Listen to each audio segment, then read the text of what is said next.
എല്ലാവർക്കും നമസ്കാരം. ഒരു ഗംഭീര വാർത്ത എല്ലാവരോടും പറയാനുണ്ട്. ഗംഭീര വാർത്ത എന്ന് വെച്ചാൽ ഇപ്പോൾ എല്ലാ ചാനലുകളും ഫ്ലാഷ് ചെയ്തിട്ടുണ്ട്. ഗുരുവായൂരിൽ ഒരു നേതാവിനെ ഒരു മണ്ഡലം പ്രസിഡന്റ് വിളിച്ചപ്പം തൊഴാനുള്ള ഏർപ്പാട് ചെയ്തു കൊടുക്കാൻ പറഞ്ഞാണ്. അപ്പോൾ അദ്ദേഹം പറഞ്ഞ മറുപടി അത് ആദ്യം ഒന്ന് കേട്ടു നോക്കാം, എന്നിട്ട് നമുക്ക് നമ്മുടെ കാര്യങ്ങൾ എന്ന് അഭിപ്രായങ്ങളായിട്ട് പറയാം. ഞാൻ കരുനാപ്പള്ളി ബ്ലോക്ക് പ്രസിഡന്റ് ചന്ദന അവിടെ ഇവിടെ നമ്മുടെ ഒരു തഴവേലൊരു ബ്ലോക്ക് പ്രസിഡന്റ് ഒരു പെണ്ണ്. അപ്പൊ അവരും അവരുടെ ഫാമിലി നാളെ ഒരു തൊഴാനുള്ളൊരു സൗകര്യം ഉണ്ടാക്കണം.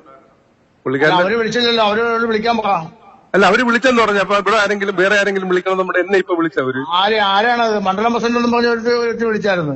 അതെ, മണ്ഡലം പ്രസിഡന്റ്. അത് എന്നെ മണ്ഡലം പ്രസിഡന്റ് ബ്ലോക്ക് പ്രസിഡന്റ് വരെയുള്ളവരെ വിളിക്കാറില്ല. ജില്ലാ ഭാരവാഹികളെ സ്റ്റേറ്റ് ഭാരവാഹികളെ വിളിക്കാറുള്ളൂ. ശരിയാ. മണ്ഡലം പ്രസിഡന്റ് എടുത്തോ തന്റേടമായിട്ട് എന്നെ വിളിക്കാനുള്ള ധൈര്യം അറിയില്ലല്ലോ.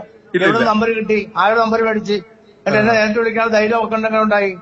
അണ്ടർഗ്രൗണ്ടൊക്കെ വിളിക്കുമ്പോഴത്തേക്കും കേട്ടിട്ടുള്ള ഇരിക്കല്ലേ. ശരിയാ.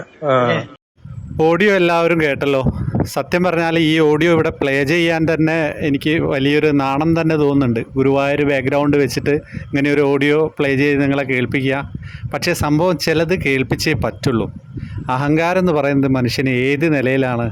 അതും ഒരു സ്ത്രീ മണ്ഡലം പ്രസിഡൻ്റായിട്ടുള്ള ഒരാളെ നേതാവിനെ വിളിക്കുന്നത്, എന്നിട്ട് പറയുന്ന ഭാഷയൊക്കെ നിങ്ങൾ കേൾക്കുന്നില്ലേ? ഇവരൊക്കെ ഗുരുവായൂർ ദേവസ്വം ബോർഡിലെ ആളുകളാണെന്നാണ് പറയുന്നത്. എന്താണ് ഏതാ പാർട്ടിയെ രാഷ്ട്രീയം നമ്മൾ പറയാറില്ല, അതുകൊണ്ട് തന്നെ പാർട്ടിയൊന്നും പറഞ്ഞിട്ട് കാര്യമില്ല. NCPയുടെ ഒരു നേതാവൊക്കെയാണ്. പിന്നെ ഗുരുവായൂരിലെ മണ്ഡലം പ്രസിഡന്റ് പോലുള്ള അണ്ടനും അടകോടനും. അതാണ് പ്രയോഗം. തന്നെ വിളിക്കരുതെന്ന് NCP ജനറൽ സെക്രട്ടറിയായ VG രവീന്ദ്രനാണ് ആവശ്യപ്പെടുന്നത്. അപ്പം എന്താണ് ഇതിൽ കൂടുതൽ അഭിപ്രായങ്ങളൊന്നും പറയാനില്ല. ഗുരുവായൂർ ദേവസ്വം ബോർഡിലെ അംഗം കൂടിയാണ് അദ്ദേഹം തന്നെ. നമുക്ക് നമ്മളുടെ സംസ്കാരം നമുക്ക് ഉപയോഗിക്കാനല്ലേ പറ്റുള്ളൂ. നമുക്ക് മറ്റു ഭാഷകളൊന്നും ഉപയോഗിച്ചിട്ട് ഈ ചാനലുകളിലൂടെ പറയാനേ പറ്റില്ല.